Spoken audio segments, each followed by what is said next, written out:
Rosie the robot may not be here yet, but almost everything else is. You can control the drapes, lights, temperature, security, audio, and video. And let's not forget artwork that turns into a TV screen and a fireplace that lights on cue. And your home computer can be a part of this. What we're seeing is that people can't afford to buy new homes, and so obviously the most common thing to do is to try to figure out how to upgrade. And the biggest upgrades right now is in the technology area: home theater, home audio, home video, and also computerized networking within the home. We've seen situations where simply adding the infrastructure into the home have increased the home by 10 to 15%. And what runs this wonderful technology is a small handheld controller like this. Plus, it's also hooked up to the internet. And with some of our new Wi-Fi control panels, we can actually get the internet browser up on the screen, and you're able to touch and scroll your way through some of your favorites. We have a drawer in there of remotes that would be necessary to control this room. What I like about it is I like things compact and concise. I don't want to go up to a big, huge control panel and have to navigate my way through that. So, why is this becoming so popular? Investments increase property value. For Time Warner SoCal News, I'm Fina Bentley.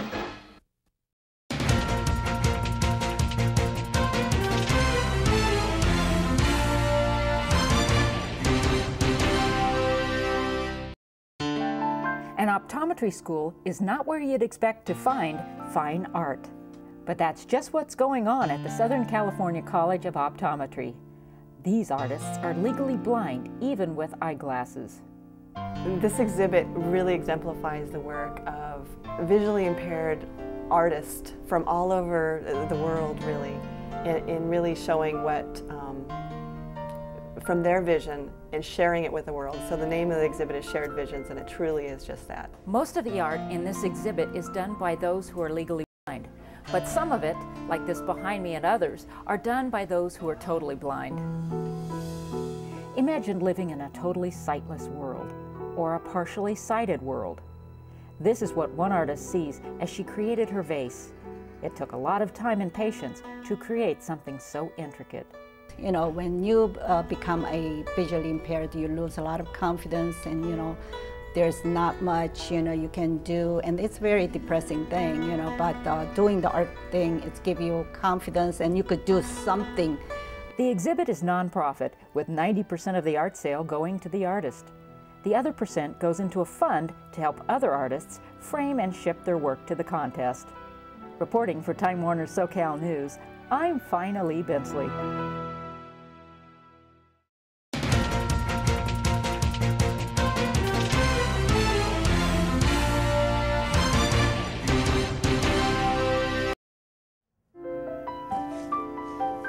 You don't usually associate flowers and kids, but at Valley High School, the two came together beautifully.